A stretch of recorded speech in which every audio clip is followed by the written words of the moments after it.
सड़क पे मुर्दा जाता है, महात्मा बुद्ध रथ पे जा रहे हैं।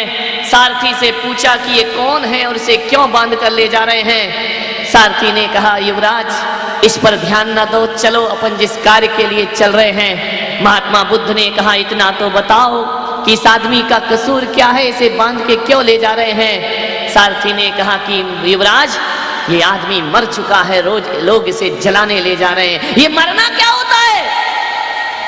जो जन्म लेता है युवराज वह मरता है। राजकुमार ये प्रकृति की व्यवस्था है, जो पैदा होगा वो मृत्यु को भी प्राप्त होगा। ये मृत्यु क्या होती है? एक बार जो इंसान दुनिया से चला जाए, उस शरीर से एक बार जो सांसें विदा हो जाती हैं, वो दोबारा लौट करके फिर वापस कभी नहीं आया करती हो। मृत्यु का अर्थ होता है शरीर का आत्मा से अलग हो जाना। युवराज जरा ये बताओ, क्या मैं भी मरूंगा? मैं तो राजकुमार हूं ना। बोले नहीं महाराज, राजा राणा छत्रपति हातिम के असवार, मरना सबको एक दिन अपनी अपनी। तुम भी नहीं बचोगे युवराज, एक दिन तुम्हें भी दुनिया से विदा होना पड़ेगा। महात्मा बुद्ध ने कहा कि मरना तय है। सारथी ने कहा, हाँ राजकुमार मरना जरूर होगा, एक दिन तुम्हें भी मौत आएगी और एक दिन तुम्हें भी बुढ़ापा आकर के घेरेगा। सारथी के ये शब्द चोट कर गए महात्मा बुद्ध के जीवन में। और महात्मा बुद्ध ने कहा कि सारथी अब रथ मोड़ लो, जब मरना ही है तो फिर जीवन के उत्सव में क्यों जाऊं, फिर तो मृत्यु के महोत्सव की तैयारी आज से ही हो जाना चाहिए। और महात्मा बुद्ध ने रथ मोड़ा और जंगल की ओर प्रस्थान। फिर एक शब्द किसका क्या बन जाए कुछ कह नहीं सकते। यदि 30 दिन के इन प्रवचनों में तुम्हारा जीवन नहीं बदला तो समझना भी मेरे मुख से तुम्हारे लिए ब्रह्म वाक्य नहीं निकला है। कब निकलेगा कुछ नहीं कह सकते। मंदिर से पूजन करके आने वाला बड़ा विद्वान, बड़ा शास्त्रों का पाठी पिता के चरणों में आकर के बैठ गया। पिता ने कहा कि नेमी तुम बड़े विद्वान हो, बड़े ज्ञानी समझते हो अपने आप को, इतनी भी अकल नहीं आती कि एक कुत्ता भी जब जमीन पे बैठता है तो पूंछ से झाड़ करके बैठा करता है, और तू इंसान होकर के बिना रुमाल लगाए जमीन पर बैठ गया। और इतना तो ध्यान रखता कि तेरे बैठने से कितने जीवों का वध हो गया, कितनों का जीवन छिन गया।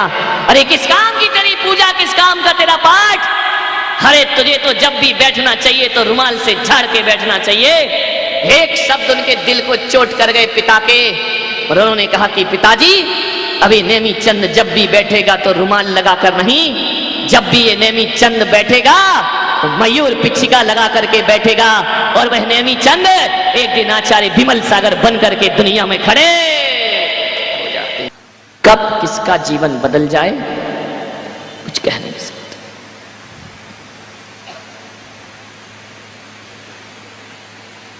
पत्नी के प्रेम में डूबा एक आदमी, इतना डूबा कि उसके रूप सौंदर्य पर मोहित हो गया। अब उसे कुछ ना दिखता,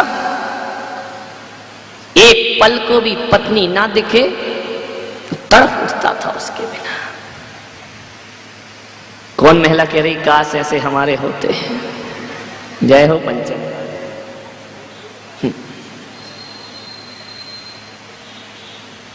बहुत प्यार में डूब गया पत्नी के।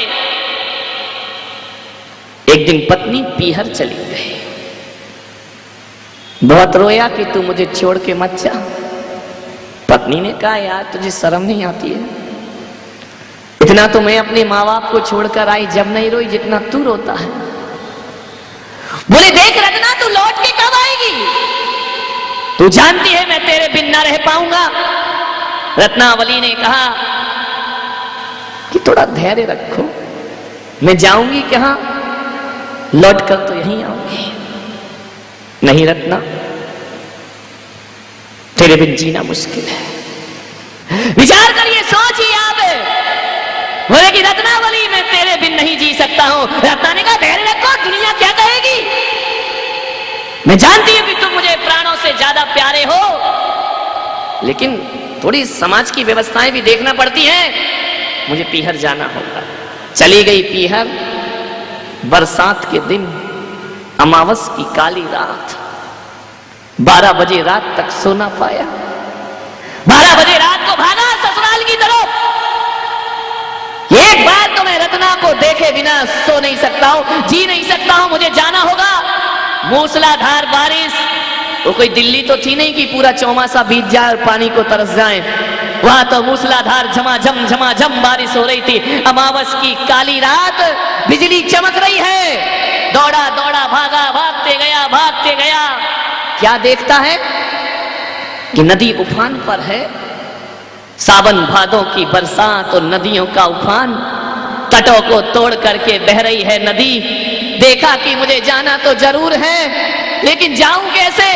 रात को 12 बजे कौन मुझे उस पार करेगा? नदी पूरे जोश में है, नदी पूरे उफान में है।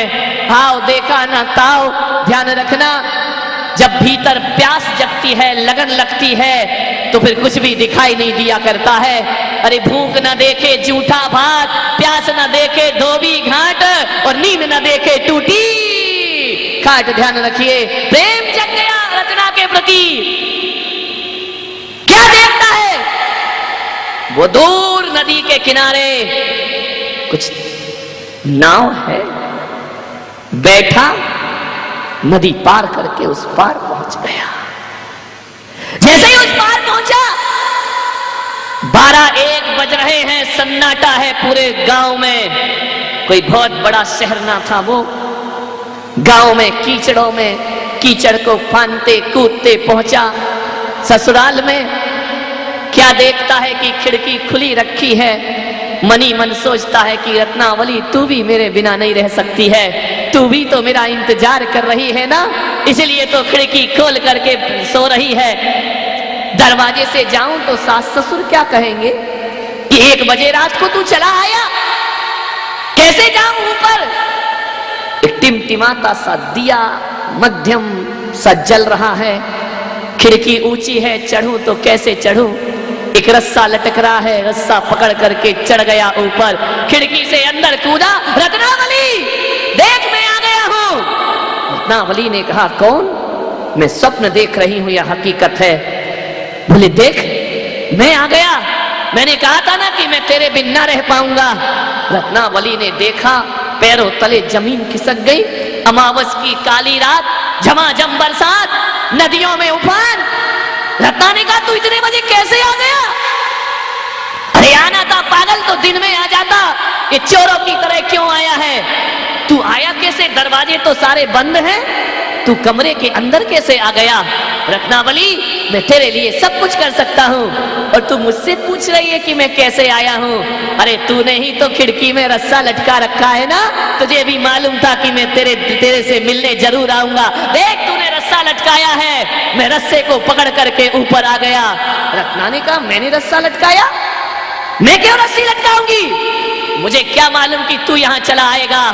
झांक करके खिड़की में से देखा रत्नावली ने, अरे रस्सा नहीं, वो अजगर सांप लटका हुआ था, जिसे रस्सा समझ करके ऊपर चढ़। रत्नावली ने कहा, इतना प्यार करता है मुझसे कि सांप को रस्सी बना लिया। और उफनती नदी में कोई नाव ना थी, कोई मुर्दा तैर रहा था, मुर्दा अर्थी सहित तैर रहा था। मुर्दे को नाव बना करके पहुंच गए तुलसीदास अपनी पत्नी के पास। रत्नावली ने देखा, इतना प्यार, इतनी चाहत, अरे मूर्ख नादान, शर्म आना चाहिए तुझे। ध्यान रखना, बड़ी विचित्र स्त्री रही होगी रत्नावली।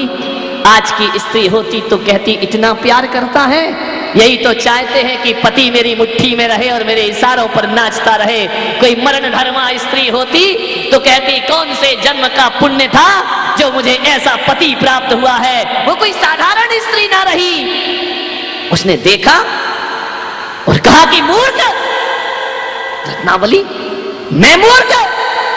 देख, इतना प्यार तो दुनिया में कोई किसी को ना करता होगा। रत्नावली ने कहा, यही देख करके तो हैरान हूं, ऐसा प्यार में डूबा है कि सांप को रस्सी बना लेता है और मुर्दे को नाव बना लेता है और तैर करके आ जाता है। अरे अनपढ़ गंवारिये, जितना प्यार मुझसे करता है इतना राम से कर लेता तो तेरा उद्धार हो जाता, तेरा कल्याण हो जा। मेरे पीछे लगा है हाड़ मांस का पोटला, इतना प्यार श्री राम से कर, तेरे जीवन का उद्धार हो जाएगा। इतनी चोट लगी कि जिसके लिए मैं सब कुछ करके आया, जिसके लिए मैंने तूफान और आंधियां पार की, वो पत्नी कहती है मूर्ख, जितना प्यार इस मरण धर्मा से करता है उतना प्यार अपने ईश्वर से करके देख। जा, यदि थोड़ी भी शर्म और लज्जा तेरे अंदर मौजूद है तो जा करके उस परमात्मा से इतना प्यार कर ले। विचार करिए, साधारण से स्त्री से प्रेम, जा अपने प्रभु से प्रेम कर। एक चोट लगी भीतर, ध्यान रखना, जब दीवानगी होती है, जब प्रेम होता है, लाख दुनिया समझाए समझ में नहीं आता है, गुरु समझाए तो भी समझ में नहीं आता है, इसको भी नहीं आ रहा, ना आएगा जिंदगी में समझ में। विचार करिए, सोचिए आप, समझ में ऐसे नहीं आता है। मालूम है समझ कब आता है? कि जिसके पीछे पड़े हो, जिसके प्यार में डूबे हो, जब वहीं से लात पड़ती है तब समझ में आता है कि जिंदगी में हकीकत क्या हुआ करती है। रत्नावली परेशान हो गई, कितना प्रेम, जा ईश्वर से कर। चोट लग गई, ऐसा बोलती है रत्नावली कि मरण धर्मा स्त्री से प्रेम करने वाला ईश्वर से प्रेम करे। क्या होते हैं ये नाम? रत्ना ने कहा कि जा, इतनी सी भी शर्म हया और इज्जत मौजूद है, लज्जा मौजूद है तेरे भीतर, तो निकल जा इसी रात मेरे घर से बाहर। ध्यान रखना, एक शब्द चोट कर गए, चले गए जंगल में। अब रत्ना नहीं, हालांकि रत्ना भी रा से शुरू होता है और राम भी रा से शुरू हुआ करता है, लेकिन दोनों के नाम में बड़ा अंतर होता है। रत्ना रत्ना जपता है तो संसार में भटकता है, और राम राम जपता है तो बेड़ा पार हो जाया करता है। राम राम जपने बैठ गया, सकल कामनाओं को देता चुनौती चला वियोगी। पत्नी के वियोग में डूबा, सकल कामनाओं को देता चुनौती चला वियोगी। काम कामना और कामनी से निंदित होकर उपयोगी। बुझ जाती हृदय की प्यास, अगर गले लग जाती रत्ना, तो कैसे होते तुलसी हुलसी सुत तुलसी दास, अगर मिट जाती प्रेम पिपास। ध्यान रखिए, विचार करिए आप, राम राम जपा। जो तुलसी नहीं जानते राम को, एक दिन तुलसी ऐसे हुए कि तुलसीदास से पूछा कि राम मिले या ना मिले, आप क्या बने अपने जीवन में? तो तुलसीदास ने कहा कि तुलसी तुलसी सब कहें और तुलसी बन की घास। तुलसी तो एक पौधे का नाम है। अरे तुलसी तुलसी सब कहें और तुलसी बन की घास, और हो गई कृपा राम की तो बन गए तुलसी दास। ध्यान रखिए, सफलता है। एक पत्नी के वचन ने जीवन को मोड़ के रख दिया। अरे जीवन को बदलने के लिए पेड़ से टूटा हुआ पीला पत्ता, वो भी तुम्हारे लिए ब्रह्म वाक्य बन सकता है। और कभी कभी पीला पत्ता और मुर्दे और गुरु तो छोड़ो, कभी ऋषभ देव के लिए अप्सरा नीलांजना की मृत्यु ब्रह्म वाक्य बन करके खड़ी हो जाया करती है। कौन सा वाक्य तुम्हारे जीवन को बदल दे, कुछ कह नहीं सकते। सफलता की श्रेणियों पर चढ़ना है, सीढ़ियों पर। हर व्यक्ति कामयाब होना चाहता है, लेकिन कभी देखा है कि तुलसीदास ने कामयाबियों के लिए ऐसा जुनून पैदा किया कि सांप को रस्सा और मुर्दे को नाव समझने का संघर्ष भी उन्होंने सहन किया। संघर्ष के बिना कामयाबियां कभी नहीं मिला करती हैं। सफलताओं की सीढ़ियां को चढ़ना है। कई बार गिरते हैं, कई बार उठते हैं मेरे भाई। आप भी यदि अपने बचपन में चलना सीखे हैं तो एक बार में चलना नहीं सीख गए हैं। कई बार घुटनों के बल चले हैं, कई बार गिरे हैं, कई बार मुंह टूटा है, कई बार टकराए हैं। तब जाकर के उंगली पकड़ के गाड़ी पकड़ के चलना सीखा है, तब जाकर के आदमी के पैर मजबूत हुआ करते। कामयाबी, सफलताएं आदमी का जन्म सिद्ध अधिकार नहीं है, ध्यान रखना। मैं नहीं मानता हूं कि सफलता आदमी का जन्म सिद्ध अधिकार है, और ये जन्म सिद्ध अधिकार नहीं, ये तो कर्म सिद्ध अधिकार हुआ करता है। जो कर्म करता है, जो पुरुषार्थ करता है, उसे ही जीवन में सफलता मिलती है। अरे ध्यान रखना, आदमी सफल या असफल किस्मत से या बदकिस्मत से नहीं होता है। आदमी सफल और असफल जब भी होता है तो आदमी अपनी तैयारियों से होता है, अपनी लगन और अपने उत्साह से जीवन की ऊंचाइयों को प्राप्त किया करता। ध्यान रखना है, लकीरों में मत तलाशो किस्मत को। करो सकल पदार्थ या जग माही, कर्महीन नर पावत नाही। कुछ तो करना होगा। धर्म योगी नहीं, अब कर्म योगियों की जरूरत है इस दुनिया में। हम श्रवण संस्कृति के लोग हैं, और श्रवण का अर्थ होता है जो श्रम से लक्ष्य को प्राप्त करता है वो श्रवण कहलाया करता है। हम भाग्य से प्राप्त नहीं करते हैं, जो कुछ मिलता है परिश्रम से प्राप्त हुआ करता है। श्रम करो, परिश्रम करो, सफलताएं जरूर मिलेगी। एक बात हमेशा याद रखना,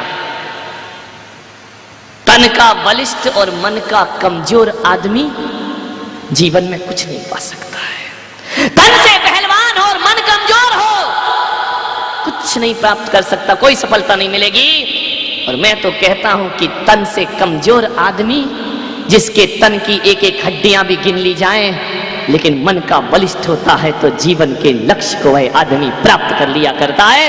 तन नहीं देखा जाता है, यहाँ तो विल पावर देखा जाता है, आत्मविश्वास देखा जाता है। कौन कहता है कि एवरेस्ट की चोटियां कोई हिलेरी अपने पैरों से चढ़ता है? अरे पैरों से नहीं चढ़ता, ये अपने हौसलों से एवरेस्ट की चोटियां चढ़ा करते हैं। कल्पना चावला यदि अंतरिक्ष में जाती है तो अपने हौसलों के दम पे जाती है। मान्य ध्यान रखें, मन बड़ा मजबूत। तो दिल्ली के बच्चों, तुम्हारे पास तो बहुत सुविधा है। आज एक सूत्र लेकर जाओ, चाहे बिजनेस के लाइन में जाना, चाहे सर्विस की लाइन में जाना, चाहे राजनीति की लाइन में जाना, किसी भी लाइन में जाना, कैरियर महान बनाना है, एक संकल्प करना। मैं तो कहता हूं भले एक दुकान करो, लेकिन ऐसी दुकान मत करना जो हजारों लगी हैं बाजारों में। अरे जिस भी मार्ग को चुनो, मरने से पहले उसकी ऊंचाइयों तक पहुंचने का प्रयास जरूर करना। कोई भी चीज खराब नहीं होती है, बिजनेस भी खराब नहीं होता है, सर्विस भी खराब नहीं होती है, संत का मार्ग भी खराब नहीं होता है। ध्यान रखना, राजनीति भी खराब नहीं होती है। किसी भी मार्ग पे जाना, यही प्रयास करना कि ऊंचाई पे मुझे पहुंचना है। बाकी ऐसे ढुलमुल लोग तो हजारों जीते रहते हैं। एक बाप ने कड़ी मेहनत करके दुकान बना दी। आप सोचिए, पिता ने मेहनत करके दुकान बनाई, आप पढ़ लिख गए, डिग्री प्राप्त कर ली, बीए कर लिया, बीकॉम कर लिया, फिर क्या किया आपने? जाकर के बाप की जमी जमाई दुकान पर बैठ गए और गुजार दी जिंदगी। शादी हो गई, बच्चे हो गए, बुढ़ापा आया, मर गए। ये जिंदगी भी कोई जिंदगी है मेरे भाई? अरे ये जीना भी कोई जीना है क्या? अपने पिता से कहना, पिताजी आपने अपनी मेहनत से दुकान खड़ी की है तो मैं भी अपनी मेहनत से दुकान खड़ के दिखाऊंगा। अरे बाप की जमी जमाई दुकान पे बैठ गए तो कौन सा तीर मार लिया? अरे महान बेटा तो वो होता है जो बाप की छोटी सी दुकान को पढ़ाई लिखाई के बाद एक मॉल में बदल दिया करता है। वो बेटा सपूत बेटा हुआ करता है।